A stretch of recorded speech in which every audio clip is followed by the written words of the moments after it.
This is Ty and Chey, and I'm Andrew, a Lowe's Red Vest associate. They want to renovate their kitchen, so I'm here to help them through the process. This is Ty and Chey's house, and this is their kitchen. Welcome to our kitchen. So, Ty and Chey, what do you guys want to do with your kitchen?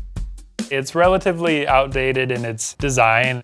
It doesn't really scream Ty and Chey. So for this new kitchen design, we really wanted to put new tile in for the floors and The backsplash, definitely some new tile. for sure, maybe painting the cabinets. And a new countertop. That's great, and totally doable. Let's start with those tile floors. Be sure to check out our other two videos of Ty and Chey's kitchen projects, painting their cabinets and tiling their backsplash. So, here we go. How to tile floors. All right, Ty and Chey, what do you want for your new floors? I would love to, bring some color out and warm up our kitchen. Great. Let's check out Lowe's.com. There are a ton more options of what's in store, and we can ship directly to your home. Ooh, that's my favorite. I think a terracotta hexagon tile would bring a lot of modern look and feel to the space. Great choice. Okay, so first, you need to measure the square footage of your floors. We'll call it 60.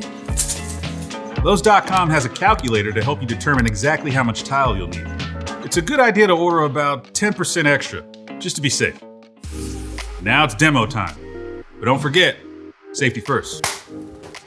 We're so excited. We can't wait. We're so excited. You can't wait to get started. Here are a majority of the tools Ty and Chey will need to tile their floors. And these are the materials they'll need.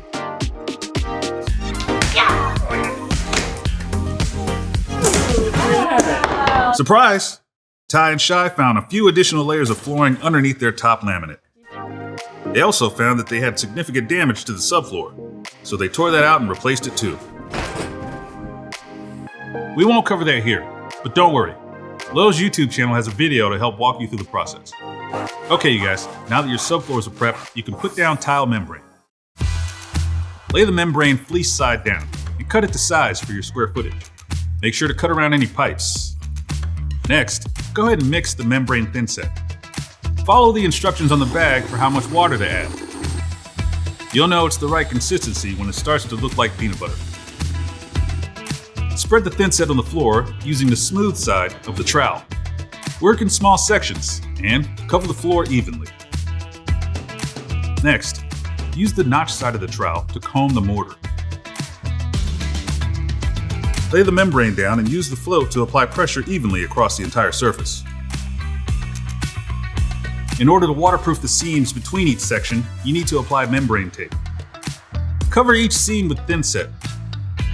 Spread it flat, then tape over it. Then, smooth it out again. Try to leave at least a 2-inch overlap on each side of the seam. Ty and Chey also want to add a tile edge trim so the transition from their wood floor to their new kitchen tile will be smooth. Cut it to length, smooth down any jagged edges, and screw it into place. Now you're ready to lay down tile. Don't drop it. Mix up a batch of mortar. Same consistency as last time. Peanut butter. Start at one end of the kitchen and spread the mortar towards you. It'll dry fast, so don't put too much. Aim for 1 to 2 rows of tile at a time. Comb the mortar at a 45-degree angle with the notch side of the trowel and make sure you fill the cavities in the membrane. Back butter each tile so you have full adhesion. How does this look? That's perfect, Chey. All right, I think we're ready to lay down our first tile. When you place the tile, make sure you have some sort of reference line. A laser level works great. Use a float to firmly press down and wiggle the tile perpendicular to the trowel line to make sure you have full coverage. Pro tip: use your pinky to clear excess thinset between the tiles. Insert your tile spacers and make sure they're snug. Ty and Chey chose 1/8 inch spacers. I know. So beautiful. It's looking good. Yeah, get down in there. Oh, that's good. Yeah. Again, try to work in small sections. That way the thin set won't dry up before you lay the tile down. Another pro tip, mix tile from different boxes to help keep the color consistent throughout the room. And don't forget to wipe excess thin set as you go. Every few tiles, pull one up to make sure there's full contact with the thin set. Go ahead and add more mortar if you aren't getting enough coverage. So how much coverage are we looking for? At least 80%, I think. I think we're looking pretty good. Looks like you need to cut some tile to fit against the wall. A wet tile saw will be perfect for the job. Don't worry if you've never used one before. It's safe and easy. Line up your mark cut and just push the tile through the saw with steady, even pressure. Go slowly so the tile doesn't crack.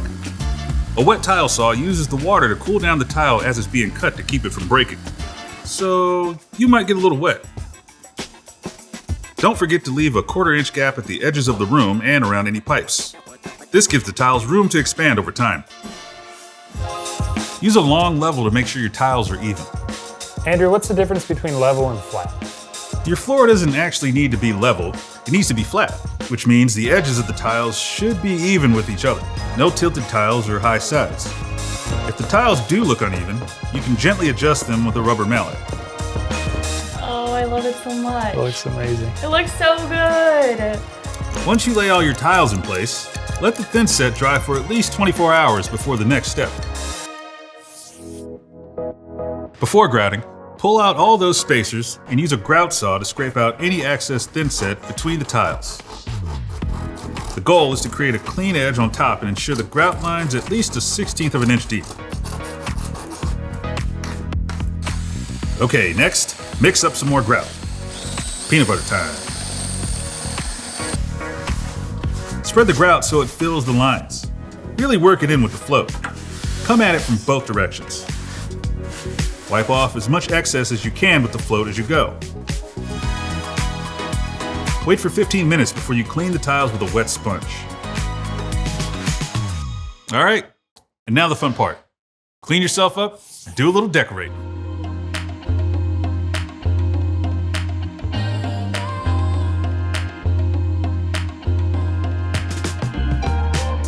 Look at this kitchen. I can't believe we did this. I love it so much. Wow, it looks amazing, y'all. Any words of wisdom for fellow kitchen DIYers?